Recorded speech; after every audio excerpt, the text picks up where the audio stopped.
Welcome to The New Sound, where we develop tools and strategies to keep music in school. And today, I'm going to be interviewing producer, composer, and keyboardist Mary Ancheta. Let's go.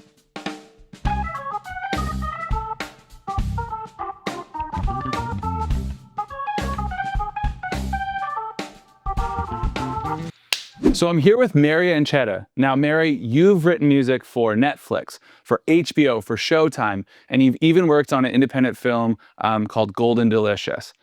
But not only that, I heard you just got back from Australia touring with your quartet. How was that? I did. I was there. My group, the Mary Ancheta Quartet, we were invited to play the Sydney Festival, which was an amazing festival of arts, culture, dance, theater. Yeah, we played 2 shows there at the ACO Pier, and we got to promote our EP. This is a little 7-inch vinyl, but we got to play some songs from Level Up, which was really exciting. And we got to play through Sydney, Melbourne, Brisbane, but we also got to play with our friend and wonderful artist Parvin. So this is an artist originally from Melbourne, but they live in Adelaide now.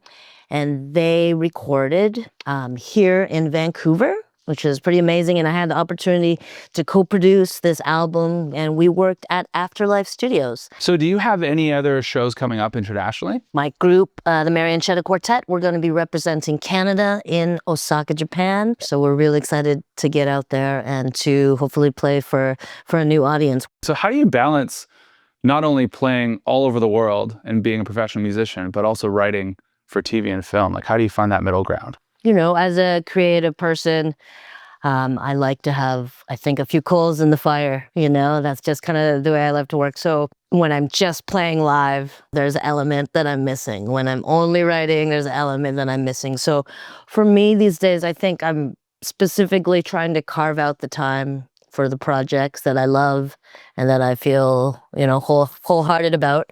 And when I do that, I'm allowed time, I think, for the creative aspect, but also to fill my love for performance as well, whether it's my stuff or performing with other wonderful, great local artists. So, how do you stay inspired and overcome creative blocks? I think in order to stay inspired, I'm always listening. I'm trying to listen, you know, more and just dive into other things. I love recommendations. You know, I reach out to my peers that I respect, ask them what they've been listening to. And I think it's really important to get out, check out some live music. Sometimes there's things in our own neighborhood that we've never even heard of. Certain styles, you know, different players that can excite me as well. And I think for me, it's just, I don't know if I necessarily wait for the inspiration. I'm a big believer in just doing. So I will, you know, it's hard to do sometimes, but I do like to try and get into the practice of just writing, I think, religiously. You know, it's hard to get better at something if I'm not just practicing it, you know. So it doesn't always have to be for a project or a deadline I have coming up. It's just sometimes practicing so that when you do get that gig or you get that project that you've been waiting for, you know, you've already potentially tried some of those things. You've already practiced and you're maybe just delivering the project that you know that you can do because you've already tested out some of your creative boundaries and limits, I think. Do you have any advice for someone who's just getting into making music? I do. I would say, 1, I think go easy on yourself and allow yourself to make mistakes because we're going to make money and we're just going to keep on making money. And I think that's part of the process when you can embrace that.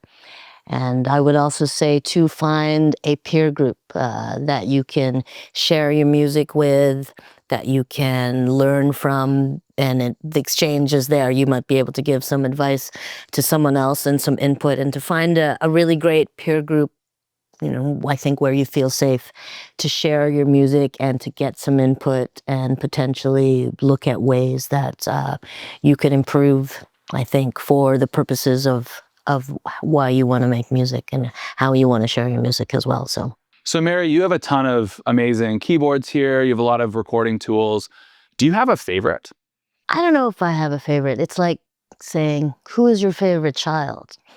But I do have this Hohner melodica, which I love. I can carry it around with me. I can be creative. I can put it on my back when I'm going for a bike ride, and it sounds like this.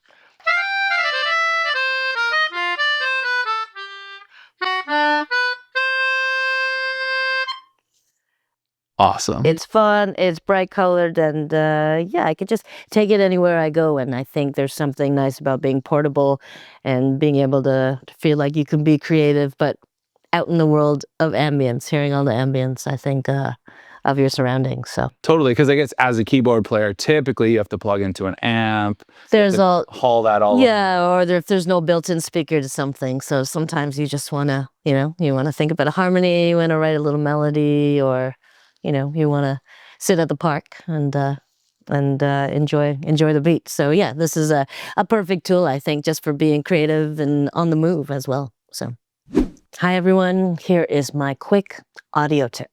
I am a keyboard player, and it's easier for me to play keyboards, but sometimes I want to get creative and I just want to capture some audio and turn it into MIDI. Maybe I just have something in my head. If you're not able to play your ideas quickly onto a keyboard, this is a great tip, I think, for you. So I'm here in Logic Pro X, which I love to use. We're going to do a little recording. Track my voice.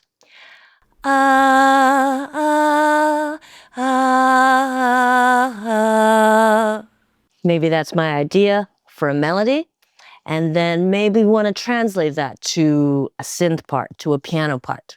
So what we can do is we can go into here, we can turn on flex time, we can choose flex pitch right up at the top. We double click on our vocals, and then we go into here, edit, and from there we go create MIDI track from flex pitch data. And there we go. So that idea that I just sang is here and created in the MIDI. And there's so many different possibilities that you could do with this idea. If you want to get creative and maybe vocals are your strong point, you can just sing your ideas and transfer them into MIDI. And that is my quick tip, and keep creating. I just want to give a massive shout out to the Edith Lando Virtual Learning Center located at the University of British Columbia for all their support in making this content. Thanks for watching, keep creating, and I'll see you in the next video.